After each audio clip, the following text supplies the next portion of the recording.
All right, welcome everyone to our today's second session of the use case of the month webinar in April this time. This time we will have a look at Jira Workflow Toolbox once again, and we will focus on conditions and validators. But before we start right into the webinar, let me just talk you through who I am, who we are, and what we're going to do today. So, hi, my name is Michaela. I am a marketing manager at Decadis. I've been at Decadis now for roughly 2 years, and I will be your host or moderator of today's webinar, together with my colleague Nicholas, who will guide us through the use cases, as I said, about conditions and validators. And what Nicholas prepared today is our real-life authentic problems that we got through our support portal from customers. So we're having a look at real-life problems where my colleagues and Nicholas were able to help tackle an issue or a demand that a customer had. And we're having a look at 3 cases today about conditions and validators. If you might have any questions, feel free to ask them in the Q&A or the chat. We do have time at the end of the webinar to answer your questions. If you run out of time, don't hesitate, just ask them in the webinar on the Q&A. We will get back to you later, or just head over to our support portal where my colleagues were very eager to help you with any questions, any demands for our apps. And that's basically it from my side, from my very short introduction. And I'd say let us hand over to Nicholas, my colleague, and start into the webinar. Yeah, thank you, Michaela, and hello, everybody. So my screen is shared, and let's start with today's topic. So I brought today Jira Workflow Toolbox for Cloud with the topic Conditions and Validators. This is the 8th use case of the month webinar, and my name is Nicholas. I'm an Atlassian Solutions consultant, and I've been with Decadis for over 3 years now. As an Atlassian certified expert, I have profound knowledge in the common applications for data center and cloud, as well as the apps we are providing on the marketplace, our little monsters. And I'm also responsible for our customer support and work closely with the Atlassian certification team to create new courses and evaluate exam questions. So today's agenda, first of all, I will introduce JWT and talk about some features and our today's focus. And then we're going to have a look at these 3 use cases I've prepared. First of all, the user empowerment. So how to make reassignment enabled during a transition with some conditions in the background. Task uniqueness as our second use case, to have a look at the validation of duplicate issues and to set a resolution. And the third use case is about process adaptability. So how to use the request type in a workflow condition. To come to the introduction of JWT, it's one of the best rated workflow extension apps on the marketplace, and it helps you to customize your workflows to eliminate repetitive tasks. We provide powerful expressions to assure that you have access to your issue data, including external app fields. You can apply functions and logics to fulfill your automations when you need them. For example, by using post functions, which help you to execute automations to save time and improve your overall workflow efficiency, as well as the conditions and validators to restrict or enhance your workflow control and validate the streamlined processes, which is our focus for today. The structure of the use cases that I've prepared looks is the following. That I will first introduce the use case, like the original request from the customer. Then we're going to have a look at the solution, as well as how it's technically implemented. And at the end, I will bring up a summary, like the major takeaways, as well as some insights in data center. So the first use case, as I said, is about user empowerment. And somebody requested during their migration to the cloud that they have this condition defined in the workflow to transition, that this transition is allowed to change, like during the status change, to change, to make the transition only for assigned users, the project lead, or project administrator. So they had this condition ready as a JWT cloud condition, which was then like moved or transferred to the Jira expression. There was a little mistake because you have to combine, validate these expressions from user account ID as well as the project lead account ID to the user that's currently executing the transition. And then they asked, how can we additionally bring the project role of the administrators into that expression? So on Jira Standard, that's not possible. And with our post function, with our condition, that is available. So let us have a look together at the configuration and how this is implemented. Okay, so our first use case starts with this support ticket where a user requested some help with an integration failure of a system, and this needs to be escalated and, for example, reassigned to another user, and, for example, second level support. And at the moment, with the account I'm logged in, I don't have the permission to change the status to transition this issue further because I'm not the assignee, I'm not the administrator in this project, nor I am the project lead. So you could like give some key users or a dispatcher the permissions to assign issues or edit this issue in this early stage, assign users, and then they could handle that issue further. So let me simply assign myself to get access to this escalate transition. And when I move this now further, I will just keep the assignment on myself. I can transition the issue. There are some additional background automations. For example, I added a priority and added some labels. And yeah, let's have a look at the configuration in the background. So this is the workflow where we transitioned the issue from waiting for support to escalated. And we have a condition here in this workflow transition. Let's have a look. So what I've used here is a simple Jira expression condition. And let me open the configuration to have a look at the details. The setup is really simple. You have just one field for a Jira expression, and I will guide you through the configuration. I used the user account ID, which is then compared with the issue assignee account ID. These two pipe symbols are the OR connection. Then we compare the current user with the issue project lead account ID. The third comparison is user.getProjectRoles of this current project. We make it to a map to get the names and test if this includes the role administrators. To build these expressions, you can use the field injector where you can simply search, for example, the current user. Then you open that up and say, okay, it's a system field user.account ID.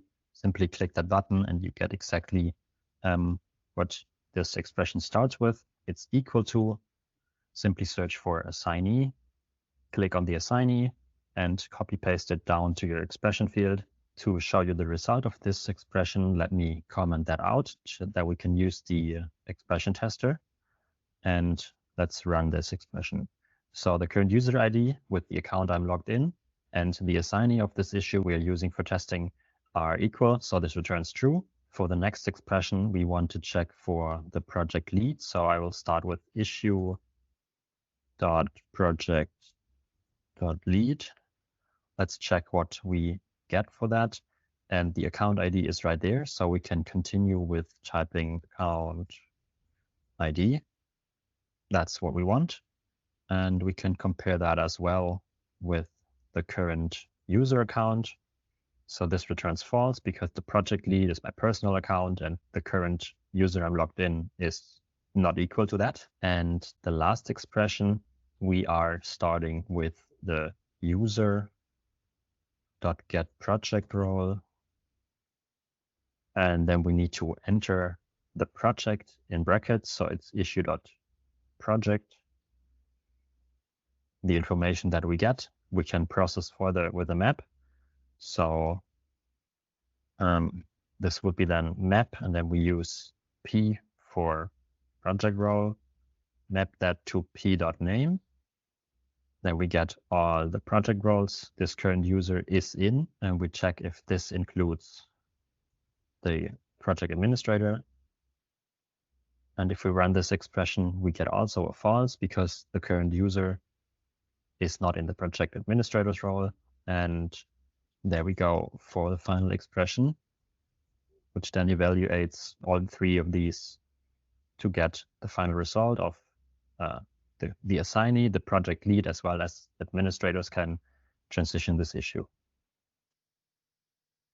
Okay, let's come over to the data center. For data center, we have a similar expression that starts with project role compared to current user, the assignee compared to current user, and we have a function which is called isInRole, where you can enter the current user as well as the project role, and these then combined with the disjunction or lead to exactly the same condition here implemented as a logical condition as on cloud. And if we have a look at the expression here, you see how the field codes on data center would look like. And all of these are available from the field injector to simply pick them without actually coding. So the takeaways for this use case is that you have control to execute of workflow transitions through system, custom fields, as well as project roles and project leads. You can limit transition access to relevant users only, and you can you have clearly defined criteria which reduce errors and confusion among users of all structured of a structured process. The next use case I want to show you is about task uniqueness. So someone requested that they have a JWT server, that they have a validator there for checking for duplicate links, and they want to restrict users to set the resolution duplicate when there are no duplicates, no linked issues as duplicates in this issue available. So they want to know how to transfer this expression to a cloud validator. Again, on Jira standard, this limitation will be is there that you cannot use such a combination with the Jira expression post function from JWT. You can do that. So first of all, let's have another look at the links. So from the perspective of, for example, this epic here, you see 3 linked stories that would show as duplicates, blocks, or effects. And if you would look from the other side, from the story perspective towards the epic, it would look, be shown as is duplicated by, is blocked by, as affected by. And these two combinations, inward and outward link, then have a name, which is called duplicate or blocker or effects. And this is what we use for implementing this transition, transition validator. Okay, with our next use case, let's process this ticket a little further. So I got the reply from our second level support that they closed this issue, that they resolved it. So let me move this to the resolved status as well. And due to the fact that I know that Alana created another ticket with the same content, I will close this with the resolution duplicate and say, okay, issue is resolved. Move that ticket. But now we get an error message that the resolution duplicate is only accepted when duplicates are available. So either we use another resolution or we link the duplicate ticket. So let me add that here. link this issue. And now we can do that again. Click on resolve, select duplicate, say issue is resolved. And now we can transition the issue. Let's have a look at the configuration, how this got implemented. Okay, back in our workflow editor, I've implemented this validator in the cancel request transition as well as the resolve this issue transition. So let us have a look at this together. Here is the validator, and to show you the configuration, I will open it up. And you all know, or you know it now from earlier slides, how issue links work. So you have an inward link as well as an outward link. And for the first part of this expression, to get the resolution name, you can use the field injector. But the question now is how to get this second part. So let me demonstrate that. I will start with using the issue and then getting the links. So let's execute that for our issue. And we get all the information here. What we want is to check for the name, not the inward or outward links. So next up, I would use a map and say, okay, I want to map these links I get to link.type.name. This is what we find here, type and then name. So we can execute this, and then we get actually the name of the link that we are looking for. And now we need to change this to a filter and say this must then be equal to duplicate. Then we take the length of it and compare it to greater than 0. This then returns true because we have actually a link. And this is the second half of this expression. Let me close this tester to come to the error message, which is possible for a validator to enter here. So I just wrote the resolution duplicate is only accepted when duplicates are available. You can customize that, whatever you want to display to the user. And that is how to implement such a validator. Okay, for data center, same as for our last use case. Here is the implementation. It looks quite similar, that we have the resolution, say, okay, this must be unequal to the name of the link or the resolution duplicate. And we say, or the count of the linked issues. Here we need to name both the inward and outward link. Duplicates as well as is duplicated by must be greater than 0. And otherwise, we show that the resolution duplicate is not available with this error message. And the expression, as you see it here, is only solved to this field code issue.resolution to the field name resolution. And yeah, this is how you implement this on data center. Now the takeaways. So for implementing this task uniqueness, you can maintain issue data integrity and allow only accurate resolutions. You can streamline your workflow processes by ensuring transitions are only allowed when necessary.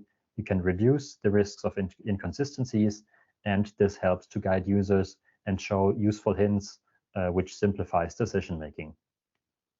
So the next and final use case I brought is the following for process adaptability. Someone requested, I'm trying to set up a conditional execution based on the request type, but there seems to be no native field in the drop-down option, so from our field injector. Is there a way to reference that field? I have tried both logical and Jira expression. So in a standard Jira instance, this would not work because you could not pick or use Jira expressions to make a condition on a transition. Let me show you how I've implemented this and how our support resolved that issue. The last use case of today will deal with the request type. And for this particular request type, other questions, it's not possible to move it from in progress to the pending status. So let's check the other one. I will move this back to in progress. And here you see that we can move this issue to pending. This is implemented as a condition, so the transition will simply not show up. There is no validation, so the user will not get any errors, just don't see the transition. This one is as a request type, a technical support. So for this, it works. For other issues, for example, this request type, other questions, it will not work. So let's have a look at the configuration. Okay, one last time for our final use case, the workflow editor. We are in the pending transition, and I've implemented this as a condition here. So let's check the expression here. This is a little tricky to implement because it's not available from our field injector. If you would search for request type, you find type of request, but that's another custom field that we've implemented on this instance. And also here from this expression, searching for issue type would give some information about the issue type. If we search for request type, these information are missing, so it just returns null. So it's also not helpful to then look up the name. And as a fallback solution, we need to go over a custom field, which is the 110. And there we get information about the request type. So let's go one step further to the request type to get on the correct level.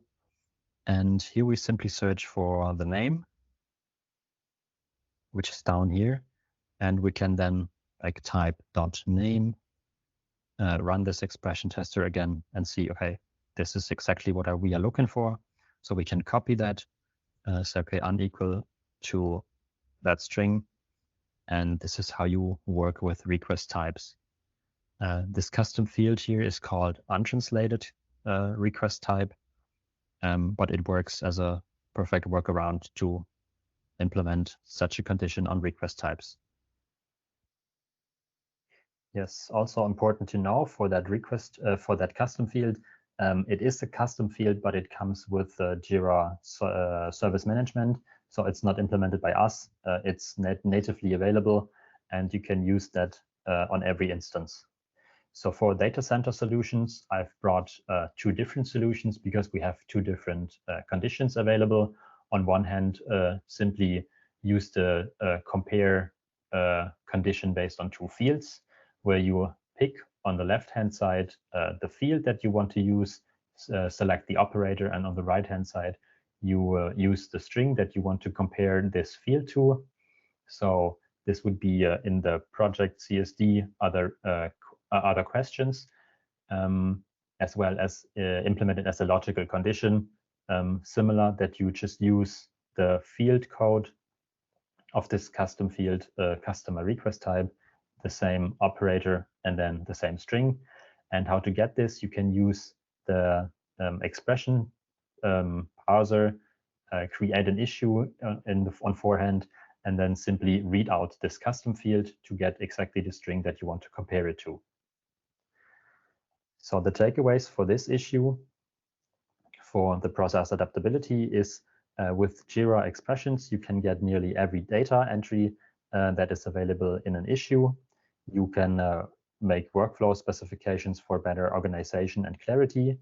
Your data integrity through exact matching of request types for the same issue type is available, and you can minimize errors and confusion by limiting transitions that are available for an issue. So yeah, this was the end of my presentation, and here are some helpful links to our documentation in general, as well as the links to the Conditions and Validators use case library that we have available for data center as well as cloud. And on the other side, there's a link to our support portal. So if you have any questions, you need any help, or need further support regarding JWT or any other app, reach out to us. Yeah, my colleagues are happy to help you. And yeah, this was it from my side. And now it's time for your questions. All right.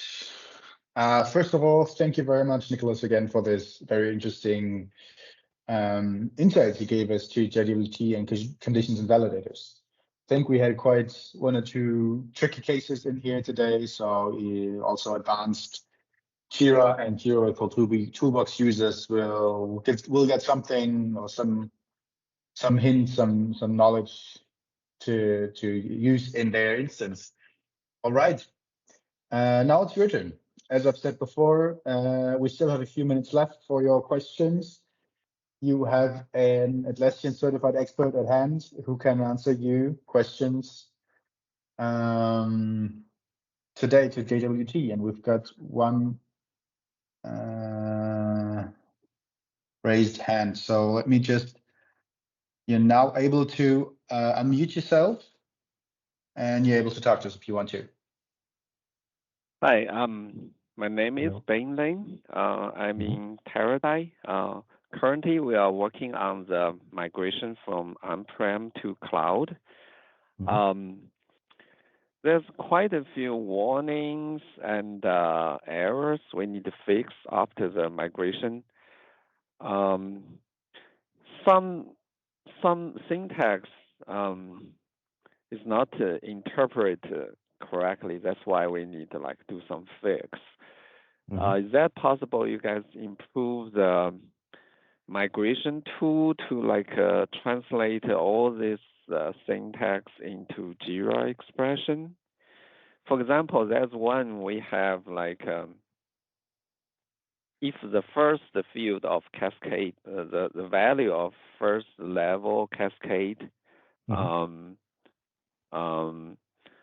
is specific value, we require the child not be none. So basically, we have if first one is specific value, then implies based on the old syntax is implies that the second the child level is shouldn't be null. So, but that one is not interpreted. Is that possible? We have a tool or handbook just show what the syntax should be. That will quick speed up our migration.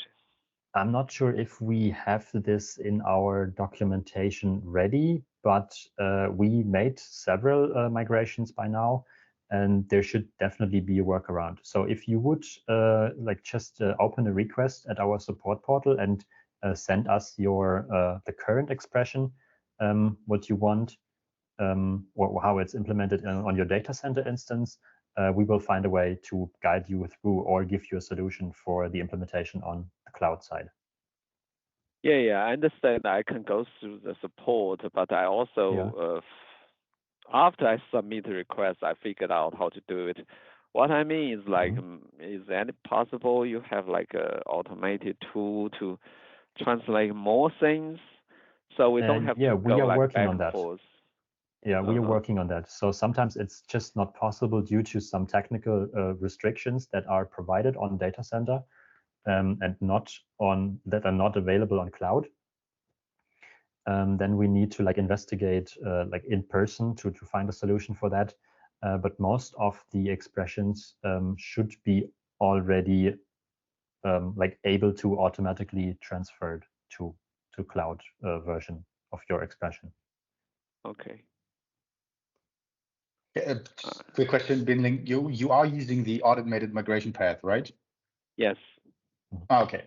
Just to be sure that we're on the same page here. Yeah, I only look at the warning and the error. There's some warning we need to fix, some error we need to fix. Yeah. Okay. All right. Thank you. You're welcome. Thank you for your question. Great. So if you have any questions, just feel free to ask the support. They will help you with your individual needs and help you with your migration. And they're very happy to help you any day. Okay. Thank you. No problem. All right. That's it. Our time is up.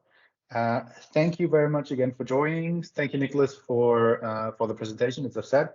And I've got a very short request for you. Just it's a very short poll, which if you do have 1 or 2 minutes time left, just fill it out. It's just 4 very small questions where I can click through, and it will help us improve our webinars and in the future. All right. So that's, I guess, it from our side. Have a nice day, morning, evening from wherever you're watching us. Yeah. And see you in the next webinar. All right. Thanks for attending. Goodbye.